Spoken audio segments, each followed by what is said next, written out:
Most people only hear the success story. Nobody talks about what happened in between. This is that part. The plane landed at 6:40 in the morning. Outside the airport, everything looked gray. Not broken, not dangerous, not chaotic. Just quiet. The kind of quiet that makes you suddenly aware of your own breathing. They stood there, holding 2 suitcases, slightly underdressed for the cold, watching their own breath disappear into the air. And for the first time, since making the decision to leave, something felt real. Because for months, this move had existed like a dream. Paperwork, phone calls, visa applications, family dinners filled with advice nobody asked for. But now they were here, and suddenly, there was no one left to explain the decision to. No one left to convince. No one left to say, it'll all be worth it. Now it was just them, and a country that didn't know they existed. The strange thing about immigration is that people back home imagine you were escaping misery.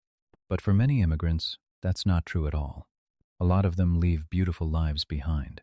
Not perfect lives, but full ones. Lives with noise, familiarity, people who knew their name without being told, people who noticed when they were gone. Back home, there were routines. The same tea every morning made by someone who knew exactly how you liked it. The same neighbors who knocked without calling first. The same grocery store owner who asked about your family every single time. There were cousins arriving unannounced on a Tuesday afternoon. Family dinners that started at 7 and somehow ended at midnight. Parents reminding you to take a jacket, even though you were a fully grown adult who hadn't listened to that advice in 20 years. There was noise outside the window at all hours.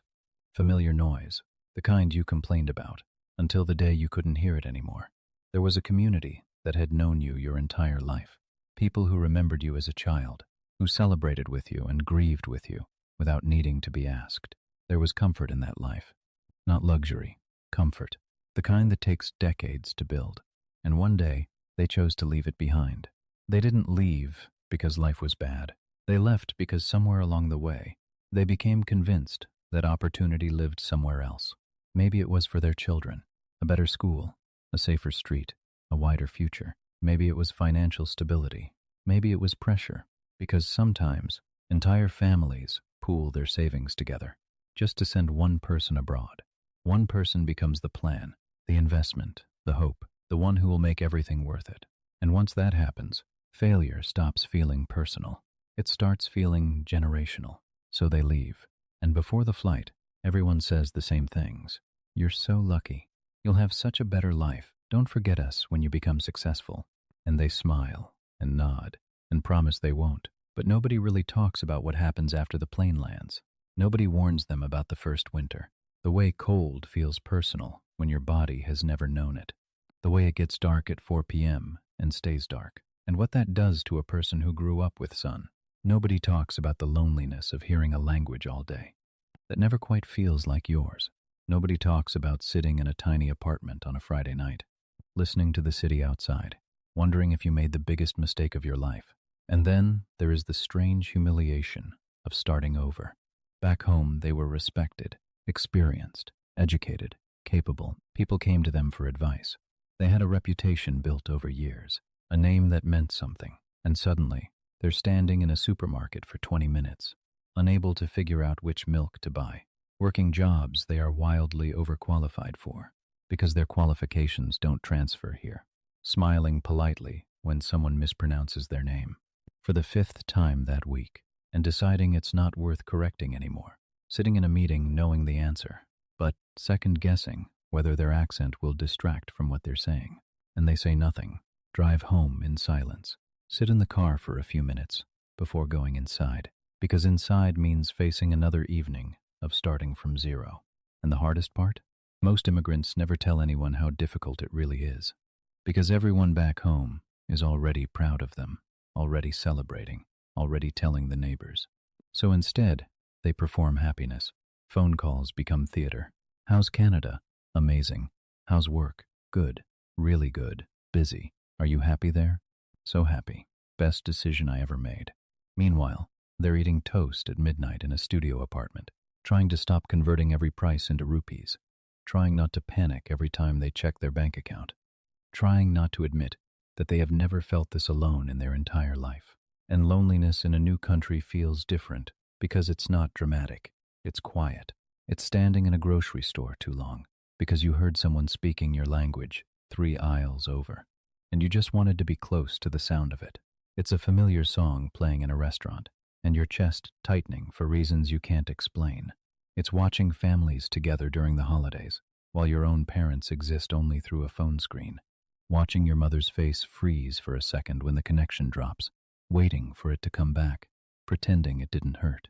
And sometimes the guilt becomes heavier than the loneliness, because while you're building a future abroad, your parents are getting older without you in the room. Your nieces and nephews are growing up and starting to feel like strangers. Friends back home stop calling as often, not because they don't care, just because life moves forward, and you're no longer in the current of it. And slowly, you realize something painful. The world you left behind no longer exists exactly the way you remember it. Because time moved there too. You missed weddings, funerals, ordinary Tuesday dinners that you didn't know were the last ones. And no amount of video calls gives those back.